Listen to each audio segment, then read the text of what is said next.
بسم اللہ الرحمن الرحیم۔ السلام علیکم۔ امید ہے کہ آپ سب لوگ ایمان اور صحت کی بہترین حالت میں ہوں گے۔ کیا آپ جانتے ہیں اس واقعے کے بارے میں جب کسی انسان نے اللہ سے ملاقات کی، رب کی تجلی کے تمام پردے ہٹ گئے، اور وہ انسان کون تھا اور رب کو دیکھنے کے بعد ان کی کیا حالت ہوئی؟ وہ کون سا مقام تھا جہاں پر یہ واقعہ پیش آیا اور اس جگہ کی کیا حالت ہوئی؟ ایسی ہی معلوماتی ویڈیوز کو دیکھنے کے لیے ہمارے چینل کو سبسکرائب کیجیے اور بیل آئیکن کے بٹن کو کلک کیجیے تاکہ ہماری ہر آنے والی ویڈیو آپ تک فوری پہنچ سکے۔ وہ عظیم ہستی حضرت موسیٰ علیہ السلام ہیں، اور وہ مقدس مقام کوہ طور تھا جہاں پر حضرت موسیٰ علیہ السلام نے اللہ کی تجلی کو دیکھا۔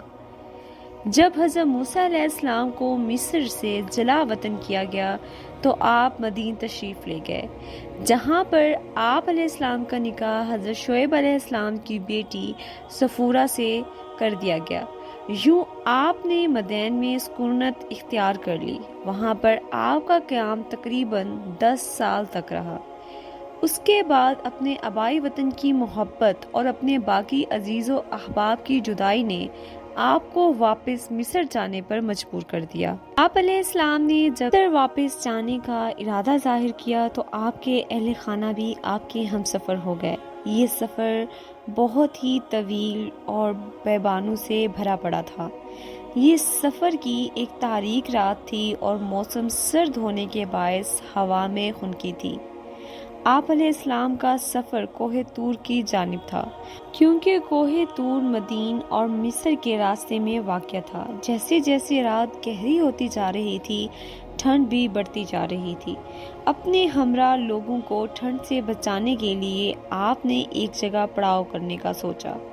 علماء کرام کہتے ہیں کہ یہ جگہ کوہ طور کے قریب تھی۔ وہاں پر پتھروں کی مدد سے آپ علیہ السلام نے آگ جلانے کی کوشش کی، مگر ناکام رہے، کیونکہ سردی کی شدت اور یخ بستہ چلتی ہوا نے ایسا ممکن نہ ہونے دیا۔ آپ علیہ السلام کی بیوی صفورہ چونکہ امید سے تھی، اسی لیے انہیں گرم رہنے کے لیے آگ کی شدید ضرورت تھی تاکہ وہ اس سخت سردی سے بچ سکیں۔ حضرت موسیٰ علیہ السلام نے اپنے ارد گرد نگاہ دوڑائی تاکہ انہیں خشک لکڑیاں مل سکیں جن سے شاید آگ بآسانی جل جائے۔ اسی تلاش میں وہ ادھر ادھر بھٹک رہے تھے کہ انہیں دور سے ایک روشنی دکھائی دی۔ انہیں لگا شاید دور کہیں کسی اور مسافر نے ہی آگ جلائی ہوئی ہے، اور وہ اس امید سے کہ شاید اس سے کوئی مدد مل سکے یا شاید وہ ہمیں راستہ ہی دکھا دے، اس روشنی کی جانب چل دیے۔ آگ کے حصول کے لیے آپ اس رات کی تاریکی میں اس پتھریلے راستے پر چل دیے۔ جب وہ کٹھن راستہ ختم ہوا تو وہاں پر ایک غار تھا جہاں سے روشنی آ رہی تھی۔ جب آپ روشنی کے قریب پہنچے تو دیکھا کہ ایک سرسبز جھاڑی آگ کی لیپٹ میں ہے اور اس کے شعلے بھڑک رہے ہیں، مگر وہ آگ اس جھاڑی کو جلانے کی بجائے اس کو منور کر رہی ہے۔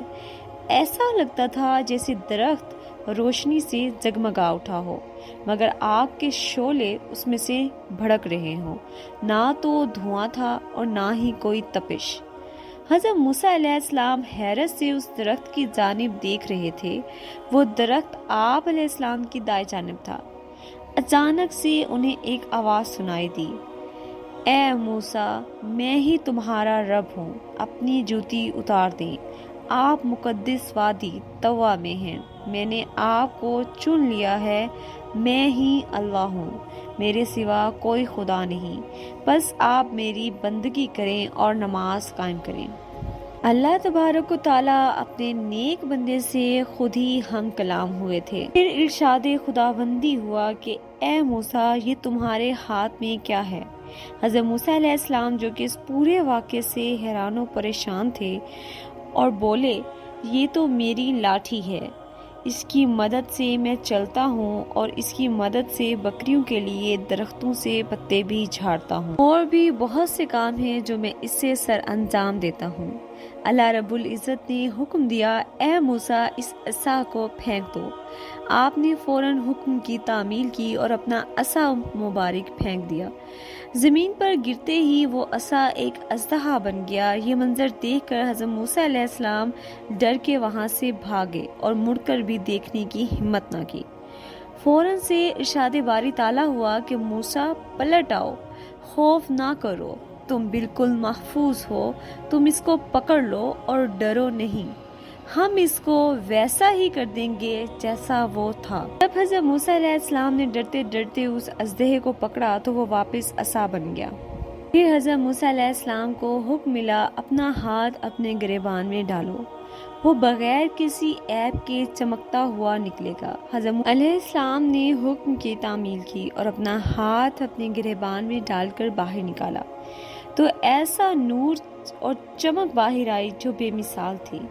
لہٰذا اللہ تبارک و تعالیٰ کی جانب سے یہ دو معجزے حضرت موسیٰ علیہ السلام کو عطا کیے گئے۔ کلام خداوندی کے بعد جب کوہ طور سے آپ واپس لوٹے تو آپ کے چہرے کے نور کے باعث کوئی بھی آپ کے چہرے کو دیکھ نہ پاتا تھا۔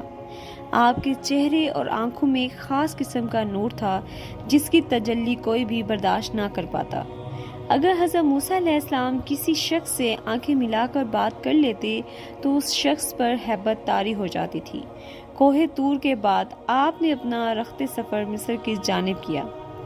حضرت موسیٰ علیہ السلام کو کائنات کے رب سے ہم کلام ہونے کی سعادت پر کلیم اللہ کا لقب بھی ملا۔ اور جہاں تک رہی بات کوہ طور کی، جس کے پہاڑ کو جبل موسیٰ بھی کہا جاتا ہے، اللہ کی تجلی کو اس پہاڑ کی چٹانیں برداشت نہ کر سکیں، یوں وہ پہاڑ چھوٹے چھوٹے ٹکڑوں میں ٹوٹ گیا۔ اسی لیے اب یہ پہاڑ بالکل بے آب اور بے بان ہو چکا ہے۔ اس پہاڑ پر کسی قسم کا کوئی بھی پیڑ پودا نہیں اگتا، نہ ہی یہاں پانی موجود ہے۔ یہ پہاڑ دنیا کا واحد پہاڑ ہے جو روزانہ 2 درجہ حرارت تبدیل کرتا ہے۔ صبح کے وقت یہ انتہائی ہی گرم اور رات میں یخ ٹھنڈا۔ یہ پہاڑ روز اپنے رنگ میں بھی تبدیلی لاتا ہے۔ یہ رات کے وقت تو سیاہ دکھائی دیتا ہے جبکہ صبح کے وقت سرخ، اور دن میں یہ بالکل سرمئی ہو جاتا ہے۔ اور وہ جھاڑی جس سے نور پھوٹ کر باہر آ رہا تھا، اس جھاڑی کو باٹنی کے ایکسپرٹس نے مختلف مقامات پر کاشت کرنے کی بھی کوشش کی، مگر وہ جھاڑی کہیں بھی اگائی نہ جا سکی۔ مگر جب اس جھاڑی کی ایک کلم اسی جگہ پر کچھ ہی فاصلے پر لگائی گئی تو اس کلم سے ایک نیا پودا نکل آیا۔ یوں یہ جھاڑی بھی اپنے آپ ایک معجزہ بن گئی۔ اس تمام واقعے میں اہل عقل کے لیے بے تحاشا پہلو موجود ہیں۔ اگر اتنا سخت اور اتنا بڑا پہاڑ اللہ کی تجلی کو برداشت نہ کر سکا اور جل کر سیاہ ہو گیا، مگر ایمان والوں کا دل اللہ کی تجلی کو برداشت کر سکتا ہے۔ یہ اللہ کی خاص نعمت ہے کہ ہم اللہ کے کلام قرآن پاک کو اپنے دلوں میں محفوظ کر سکتے ہیں۔ اس دل کی برکت کو دیکھ کر فرشتے بھی حیرت میں پڑ جاتے ہیں۔ اللہ نے قرآن پاک میں فرمایا، اگر ہم نے اس قرآن پاک کو پہاڑ پر اتار دیا ہوتا تو تم دیکھتے یہ پھٹ جاتا ہے اور دب جاتا ہے۔ اللہ تعالیٰ ہم سب کو بھی قرآن پاک کی تعلیم پر عمل کرنے کی توفیق عطا فرمائے اور ہمیں یہ توفیق عطا فرمائے کہ ہم اپنے اولاد کو بھی یہ تعلیم دے سکیں۔ اس کے ساتھ اگر آپ کو ہماری یہ ویڈیو اور ہماری یہ محنت پسند آئے تو ہماری ویڈیو کو لائک کیجیے، شیئر کیجیے اور کمنٹس بھی کیجیے۔ جزاک اللہ خیرہ۔